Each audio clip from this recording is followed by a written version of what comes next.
بسم اللہ الرحمن الرحیم۔ السلام علیکم ورحمۃ اللہ وبرکاتہ۔ عزیز طلبہ و طالبات، اسٹڈی سیکریٹس میں آپ سب کو خوش آمدید کہتے ہیں۔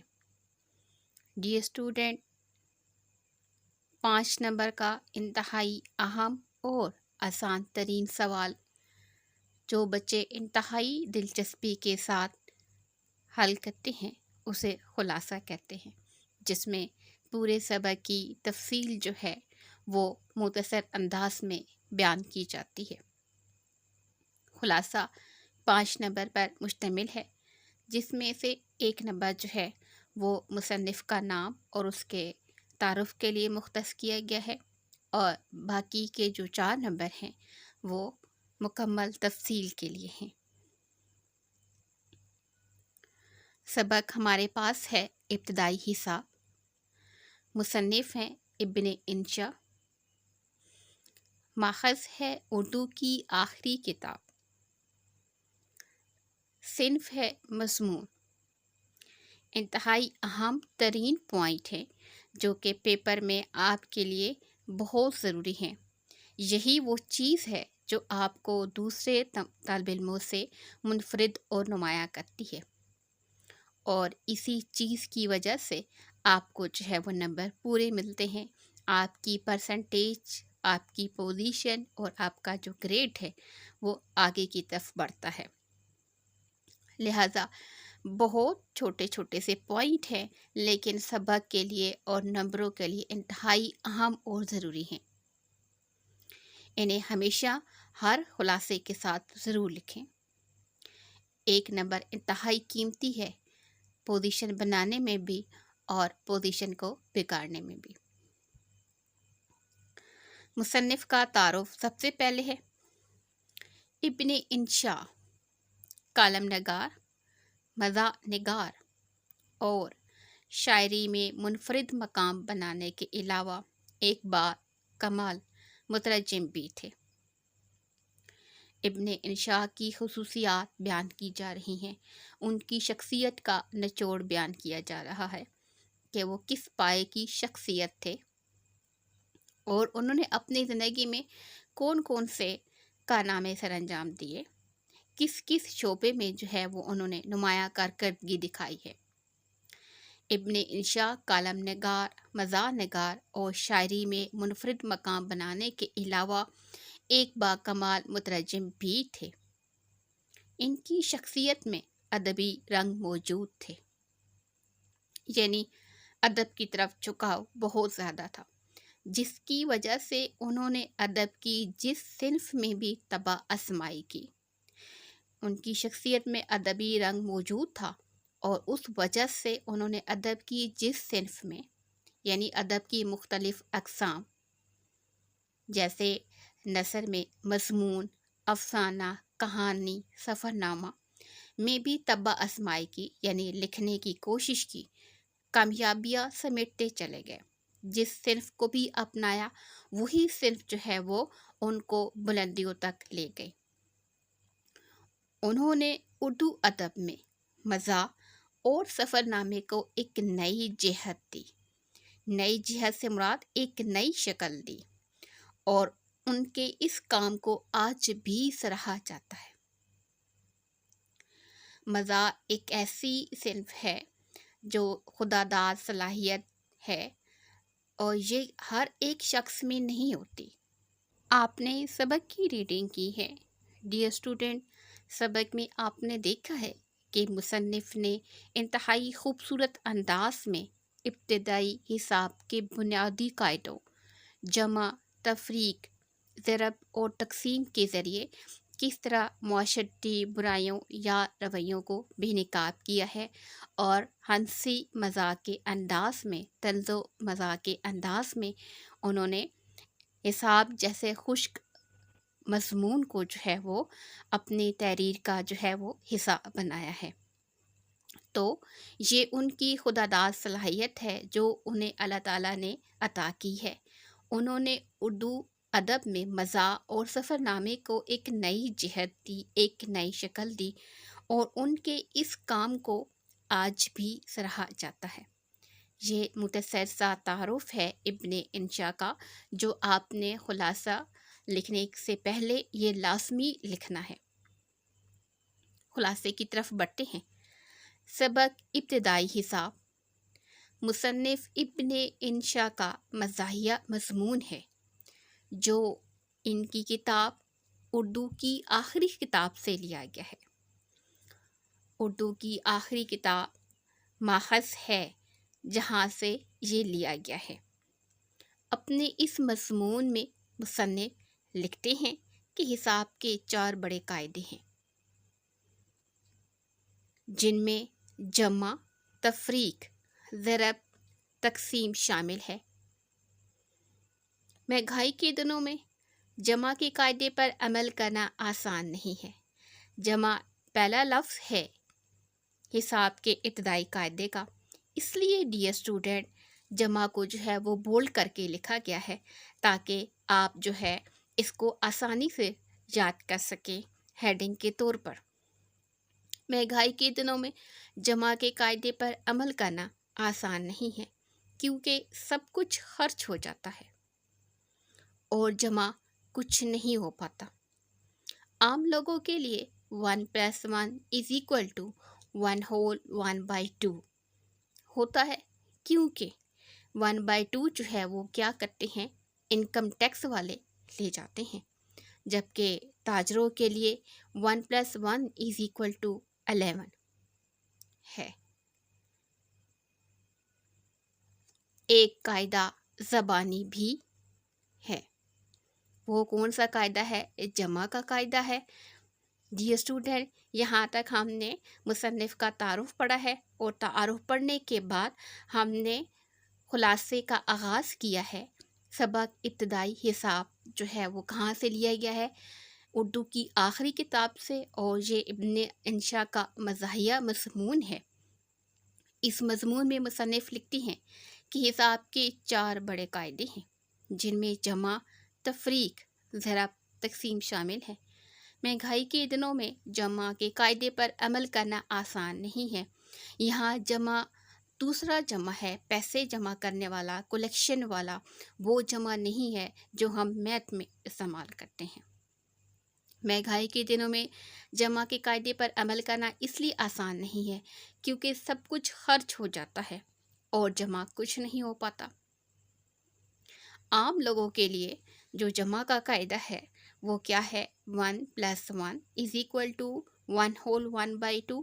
ڈیئر اسٹوڈنٹ، یہ اردو کی گنتی میں لکھا گیا ہے، اس لیے آپ نے اس کا خیال رکھنا ہے کہ آپ نے اس کو ایسے ہی لکھنا ہے، کیونکہ 1/2 انکم ٹیکس والے لے جاتے ہیں، جبکہ تاجروں کے لیے 1+1 = 11 ہے۔ ایک قاعدہ زبانی جمع خرچ کا ہوتا ہے، جس سے ملک کے مسائل حل کیے جاتے ہیں۔ دوسرا پوائنٹ ہے تفریق، اس لیے اس کو بولڈ کر کے لکھا ہے۔ تفریق کے قاعدے میں ایک عدد کو دوسرے عدد سے نکالا جاتا ہے۔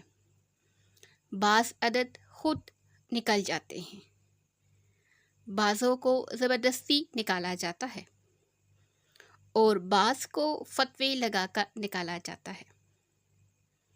عام لوگ تفریق کے قاعدے کو پسند نہیں کرتے۔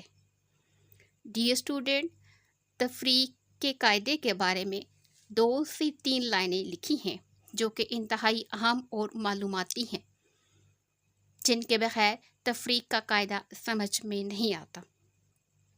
تفریق کے قاعدے میں ایک عدد کو دوسرے عدد سے نکالا جاتا ہے، بعض عدد خود نکل جاتے ہیں، بعضوں کو زبردستی نکالا جاتا ہے، اور بعض کو فتوے لگا کر نکالا جاتا ہے۔ عام لوگ تفریق کے قاعدے کو پسند نہیں کرتے، کیونکہ تفریق کے قاعدے میں کیا ہوتا ہے کہ نکالا جاتا ہے، کبھی خود سے، کبھی زبردستی، کبھی مجبور کر کے، اور کبھی فتوے لگا کر۔ اس لیے لوگ وہ تفریق کے قاعدے کو پسند نہیں کرتے۔ تیسرا قاعدہ ضرب کا ہے۔ ریاضی کا ابتدائی حساب کا بنیادی قاعدہ ہے ضرب، اس لیے اس لفظ کو بولڈ کر کے لکھا ہے۔ ایک تو پیپر کی خوبصورتی میں بھی اضافہ ہوگا، دوسرا آپ لوگوں کے لیے یاد کرنے میں بھی آسانی ہوگی، جس میں ضرب کی مختلف اقسام شامل ہیں، مثلاً ضرب شدید، ضرب خفیف اور ضرب کاری۔ ڈیئر اسٹوڈنٹ، آپ بھی اسی طریقے سے جو ضرب کی مختلف اقسام ہیں ان کو الگ پوائنٹر کے ساتھ لکھ کر خلاصے کو اور زیادہ جاذب نظر اور خوبصورت بنا سکتے ہیں۔ اس کے علاوہ ضرب کی اور بھی اقسام ہیں، جیسے پتھر کی ضرب، بندوق کی ضرب وغیرہ بھی شامل ہیں۔ ضرب کا مطلب کیا ہے؟ ابتدائی حساب میں تو مطلب ہے ملٹی پلائی کرنا، جس سے ایک چیز 2 گنا ہو جاتی ہے، 2 × 2 = 4۔ لیکن یہاں پر ابن انشا نے یعنی مصنف نے ضرب سے مراد لی ہے مارنا۔ ایک ضرب ہلکی ہوتی ہے، ایک ضرب گہری ہوتی ہے اور ایک بہت زیادہ گہری یا کاری ضرب ہوتی ہے جس میں انسان کا خاتمہ بھی ہو سکتا ہے۔ اس کے علاوہ ضرب کی اقسام ہے پتھر کی ضرب، پتھر سے مارنا، لڑائی کے مختلف انداز، بندوق کی ضرب وغیرہ بھی شامل ہے۔ اور ایک علامہ اقبال رحمۃ اللہ علیہ کی ضرب کلیم ہے، یہ ان کی کتاب کا نام ہے، شاعری کی کتاب ہے۔ شاعر نے مصنف نے اس لیے ان کی کتاب کا ذکر کیا ہے کہ آپ ان کی ضرب کلیم کو کہیں اس زمرے میں نہ لے آئیں، یعنی ضرب کے جو شاعر نے اقسام بتائی ہیں آپ ان کی اس کتاب کو ضرب کی اقسام میں شامل نہ کر دیں، یہ اور الگ کتاب ہے، الگ ضرب کلیم ہے، اس لیے اس کو انڈر کاما کے اندر لکھا ہے۔ ضرب کے قاعدے سے کوئی سوال حل کرنے سے پہلے تعزیرات پاکستان پڑھ لینی چاہیے، یہ کتاب کا نام ہے۔ ضرب کے قاعدے سے یعنی کوئی سوال حل کرنا ہو، مراد یہ ہے کہ اگر آپ کسی شخص کو یا کسی انسان کو تکلیف پہنچانا چاہتے ہوں یا مارنا چاہتے ہوں تو اس سے پہلے آپ تعزیرات پاکستان کو لازمی پڑھ لیں۔ یہ وہ کتاب ہے جو کہ جس میں جرائم کے حوالے سے سزائیں مخصوص کی گئی ہیں، مقرر کی گئی ہیں کہ کس جرم کی کیا سزا ہے۔ تو جب بھی آپ نے کوئی ایسا قدم اٹھانا ہو تو اس سے پہلے آپ اس کتاب کا مطالعہ ضرور کر لیں۔ لاسٹ پوائنٹ ہے ابتدائی حساب کا، انتہائی اہم ترین ہے، تقسیم۔ حساب کا ایک اہم قاعدہ ہے، سب سے زیادہ اختلافات کی وجہ بھی یہی قاعدہ ہوتا ہے۔ کیوں؟ تقسیم کا مطلب ہے بانٹنا، مل بانٹ کر کھانا چاہیے، دال تک کو جوتوں میں ڈال کر کھانی چاہیے۔ تقسیم کے طریقہ کار میں حقوق اپنے پاس رکھو اور فرائض دوسروں میں تقسیم کرو۔ یہاں پر مصنف اس بات کی وضاحت کر رہے ہیں کہ تقسیم کا جو قاعدہ ہے وہ سب سے زیادہ اختلافات کی وجہ بنتا ہے، کیونکہ تقسیم میں چیزوں کو تقسیم کیا جاتا ہے اور اس تقسیم میں اکثر لوگ ناخوش رہتے ہیں۔ لہٰذا مصنف نے انتہائی اہم نقطے پر جو ہے وہ توجہ دی ہے کہ اس کا آسان طریقہ یہ ہے کہ تقسیم کے طریقہ کار میں حقوق اپنے پاس رکھیں اور فرائض دوسروں میں تقسیم کرو، یعنی حقوق ہر جگہ اپنے حق کی بات کرو اور جہاں آپ لوگوں کو اپنے کام کی باری ہے تو اسے دوسروں میں تقسیم کرو۔ اور عموماً آج کل یہی ہو رہا ہے۔ آج کا دور چونکہ نفسا نفسی کا دور ہے، لہٰذا اس دور میں زیادہ تر لوگ اپنے مفادات کی بات کرتے ہیں۔ نیکسٹ پوائنٹ ہے ابتدائی الجبرا، جو کہ ابتدائی حساب کا بنیادی قاعدے میں شامل ہے، انتہائی اہم ترین ہے، ریاضی کا ایک قاعدہ ہے، اسے طلبہ کو زبردستی پڑھایا جاتا ہے، اس لیے اس میں اکثر طلبہ امتحان میں فیل ہو جاتے ہیں۔ طلبہ کو زبردستی پڑھایا جاتا ہے، مشکل ہے، انہیں سمجھ میں نہیں آتا یا ان کی دلچسپی کا سامان اس میں نہیں ہے۔ طالب علم اس کو غیر ضروری سمجھتے ہیں کہ کتاب میں شامل کرنے کا مقصد صرف یہی ہے کہ طلبہ کو امتحان میں فیل کر دیا جائے، اس کے علاوہ الجبرا ہمیں سمجھ میں آنے والا نہیں۔ الجبرا کا سب سے زیادہ مشہور حرف لا ہے، لام الف لا، اس لیے اس کو انورٹڈ کاما میں لکھا ہے، جس کے معنی نہیں کے ہیں۔ لا کے معنی ہے نہیں کے۔ یہ لفظ کسی دوسرے لفظ کے ساتھ مل کر اس کے معنی بھی ختم کر دیتا ہے، یعنی لا کے معنی نہیں کے ہیں، لیکن جب یہ اس لفظ لا کو ہم کہیں اور لگاتے ہیں، کہیں اور سے مراد کسی دوسرے لفظ کے ساتھ، تو یہ کیا کرتا ہے، اس لفظ کے جو معنی ہیں وہ بھی ختم کر دیتا ہے۔ تو نیکسٹ پوائنٹ کی طرف بڑھتے ہیں۔ نیکسٹ پوائنٹ ہے ابتدائی جیومیٹری۔ ابتدائی جیومیٹری بھی حساب کا ایک اہم قاعدہ ہے۔ یہ دراصل لکیروں کا کھیل ہے۔ یہ لکیریں جیسے پہلے وقتوں میں ہوتی تھیں اب بھی ویسے ہی ہیں، ان میں کوئی رد و بدل نہیں کی گئی، یعنی ان میں کوئی رد و بدل نہیں ہے۔ جیومیٹری کے علم میں 3 بنیادی چیزیں شامل ہیں۔ ڈیئر اسٹوڈنٹ، یہاں پر آپ دیکھیں حساب کے تمام بنیادی قاعدوں کو جو ہے وہ سامنے لایا گیا، جو سبق کے اندر موجود تھے۔ تفریق پہلے ہم نے جمع پڑھا ہے، پھر اس کے بعد تفریق ہے تو 2 سے 3 لائنیں ہیں اس کی، پھر اس کے بعد ضرب ہے تو ضرب کے بارے میں 2 سے 3 اہم ترین لائنیں ہیں۔ اسی طریقے سے تقسیم ہے تو تقسیم کے بارے میں 2 سے 3 اہم ترین لائنیں لی گئی ہیں، جو کہ ان بنیادی قاعدوں کا مقصد واضح کرتی ہیں اور مصنف کے نقطۂ نظر کو بھی، کہ انہوں نے ان بنیادی قاعدوں کے ذریعے سے ہمیں کیا سمجھانے کی کوشش کی ہے۔ اسی طریقے سے ابتدائی الجبرا، یہ پورے تقریباً 1 صفحے پر شامل ہے کتاب کے اندر، لیکن یہاں پر خلاصے کے اندر صرف 3 سے 4 لائنیں لی گئی ہیں، کیونکہ خلاصہ انتہائی مختصر ترین ہوتا ہے۔ اسی طریقے سے نیکسٹ پوائنٹ ہے ابتدائی جیومیٹری۔ تو جیومیٹری کے اندر بھی جو بنیادی معلومات ہیں جو انتہائی اہم اور ضروری ہیں، جن کی وضاحت کتاب میں کی گئی تھی، یہاں پر بھی صرف انہی کی وضاحت کی جائے گی، اور وہ بھی انتہائی مختصر انداز میں۔ دائرہ اور مثلث، یہ جیومیٹری کے بنیادی چیزوں میں شامل ہیں۔ پہلا خط تھا، تو خط کی مزید مختلف اقسام ہیں، جن میں خط مستقیم، خط منحنی، خط تقدیر، خط بے رنگ، خط شکستہ، خط استوا اور متوازی خطوط شامل ہیں۔